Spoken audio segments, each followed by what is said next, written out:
Halo semuanya, Assalamualaikum warahmatullahi wabarakatuh. Perkenalkan, nama saya Hira Zulmawati dengan NIM 21042146 dari jurusan Ilmu Administrasi Negara Universitas Negeri Padang. Pada video kali ini, saya akan menjelaskan materi Etika Administrasi Publik dengan dosen pengampu Ibu Yulia Hanusulina, SIP MAP. Untuk materi pertama yaitu manfaat etika administrasi negara. Sebelumnya, pada kenyataannya tak sedikit pejabat pemerintah yang kurang memiliki akuntabilitas yang tinggi dalam melaksanakan tugas, wewenang dan tanggung jawab yang diberikan kepadanya. Akibatnya, birokrasi publik pada reformasi banyak disorot oleh masyarakat. Sorotan itu lebih banyak tertuju pada praktek yang menyimpang atau maladministration dari etika administrasi negara dalam menjalankan tugas-tugas dan tanggung jawabnya.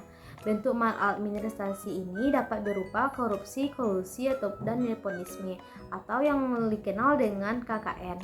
Manfaat etika dalam administrasi negara. Etika dalam administrasi negara memiliki manfaat diantaranya 1. Meningkatkan kepemimpinan yang baik, 2. Mencegah korupsi, 3. Peningkatan layanan publik, 4. Meningkatkan kepuasan masyarakat, 5. Meningkatkan kepercayaan masyarakat. Sesuai dengan fungsi etika administrasi publik sebagaimana yang disampaikan oleh Widodo tahun 2001, yaitu 1. Sebagai pedoman dan acuan bagi administrator publik dalam menjalankan tugas dan wewenangnya. Yang kedua, etika administrasi publik sebagai standar penilaian perilaku dan tindakan administrator. Dengan kata lain, etika administrasi publik dapat dijadikan petunjuk tentang apa yang harus dilakukan oleh administrator publik dalam menjalankan kebijakan politik, sekaligus dapat digunakan sebagai standar penilaian apakah perilaku administrator publik dalam menjalankan kebijakan politik dapat dikatakan baik atau buruk. Materi kedua yaitu keterkaitan etika dan proses pembangunan. Pembangunan sangat relevan dengan etika, di samping sebagai core value pembangunan juga menjadi bagian dari program pembangunan. Proses pembangunan bagaimanapun juga tidak boleh dipisahkan dari etika. Etika harus terbangun dalam konteks perencanaan, pelaksanaan, dan realisasi dari pembangunan itu sendiri. Etika dan proses pembangunan memiliki keterkaitan yang erat dalam konteks pembangunan yang berkelanjutan dan berkeadilan. Keterkaitan ini tercermin dalam beberapa aspek penting. Aspek yang pertama, prinsip keadilan.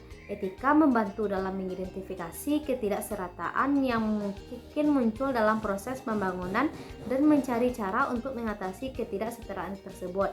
Yang kedua, tanggung jawab terhadap generasi mendatang. Konsep tanggung jawab antar generasi menekankan bahwa kita memiliki tanggung jawab moral untuk melestarikan lingkungan alam dan sumber daya alam agar dapat dinikmati oleh generasi yang akan datang. Yang ketiga, prinsip dan keterlibatan masyarakat. Etika juga menekankan pentingnya mendengarkan perspektif dan kebutuhan masyarakat dalam merencanakan dan melaksanakan pembangunan. Aspek yang keempat, akuntabilitas dan transparansi. Etika mendorong mereka untuk menyediakan informasi yang jelas dan terbuka kepada masyarakat tentang rencana pembangunan, penggunaan anggaran, dan dampaknya. Pembangunan yang semestinya mendatangkan keselarasan dan keseimbangan bagi kehidupan manusia ternyata telah mengalami anomalia dan kondisi paradoks. Pembangunan justru menghasilkan ketidakadilan, kesenjangan, dan ketidakselarasan. Mengapa hal ini terjadi? Karena proses pembangunan yang terjadi tidak berlandasan pada prinsip-prinsip etika ataupun moral. Lanjut pada materi ketiga yaitu perilaku kerja organisasi publik. Sebagaimana dalam teori Skinner disebut sebagai teori SOR atau stimulus organisme respon. Skinner membedakan perilaku menjadi dua. 1. Perilaku yang dialami atau intern behavior, yaitu perilaku yang dibawa sejak organisme dilahirkan yang berupa refleks-refleks dan insting-insting. Yang kedua, perilaku operan, yaitu perilaku yang dibentuk melalui proses belajar. Perilaku kerja sebagaimana yang dimaksud meliputi aspek 1. Integritas, yaitu kemampuan untuk bertindak sesuai dengan nilai, norma, dan etika dalam organisasi. Aspek yang kedua, komitmen, yaitu kemauan dan kemampuan untuk menyelaraskan sikap dan tindakan PNS untuk mewujudkan tujuan organisasi dengan mengutamakan kepentingan dinas daripada kepentingan diri sendiri, seorang atau golongan.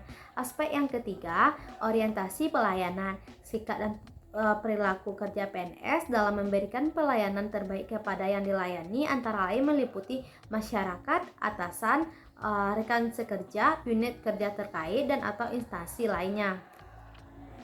Aspek yang keempat yaitu disiplin, yaitu kesanggupan pegawai negeri sipil untuk mentaati kewajiban dan menghindari larangan yang ditentukan dalam peraturan perundang-undangan dan atau peraturan kedinasan yang apabila tidak ditaati akan dijatuhi hukuman disiplin. Aspek yang kelima yaitu kepemimpinan, kemampuan dan kemauan PNS untuk memotivasi dan mempengaruhi bawahan atau orang lain yang berkaitan dengan bidang tugasnya demi tercapai tujuan organisasi. Aspek yang keenam yaitu kerjasama, adalah kemampuan dan kemauan PNS untuk bekerja sama dengan rekan sekerja, atasan, bawahan dalam unit kerjanya serta instansi lain dalam menyelesaikan suatu tugas dan tanggung jawab yang ditentukan sehingga mencapai daya guna dan daya hasil guna yang sebesar-besarnya. Materi yang keempat adalah pelaksanaan sanksi bagi pelanggar etika. Sanksi pelanggaran kode etik meliputi 1.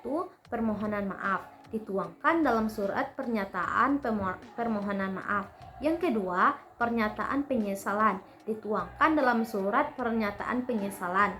Yang ketiga, pernyataan sikap bersedia dijatuhi disiplin berdasarkan ketentuan peraturan perundang-undangan yang berlaku.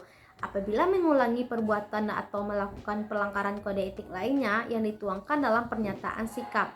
Yang keempat, sanksi disampaikan secara tertulis dan bermaterai kepada pejabat yang berwenang.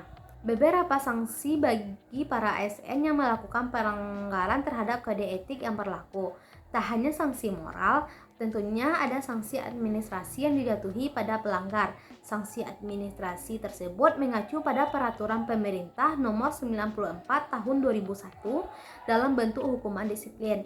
Yang pertama, hukuman disiplin ringan dapat berupa teguran lisan, teguran tertulis, dan pernyataan tidak puas secara tertulis. Yang kedua, hukuman disiplin sedang. 1. Pemotongan tunjangan kinerja sebesar 25% selama 6 bulan. Yang kedua, pemotongan tunjangan kinerja sebesar 25% selama 9 bulan. Yang ketiga, pemotongan tunjangan kinerja sebesar 25% selama 12 bulan. Yang ketiga, hukuman disiplin berat. 1. Penurunan jabatan setingkat lebih rendah selama 12 bulan. Yang kedua, pembebasan dari jabatannya menjadi jabatan pelaksana selama 12 bulan. Yang ketiga, pemberhentian dengan hormat tidak atas permintaan sendiri sebagai PNS. Baiklah, sekian penjelasan materi dari saya. Semoga video ini dapat bermanfaat. Assalamualaikum warahmatullahi wabarakatuh.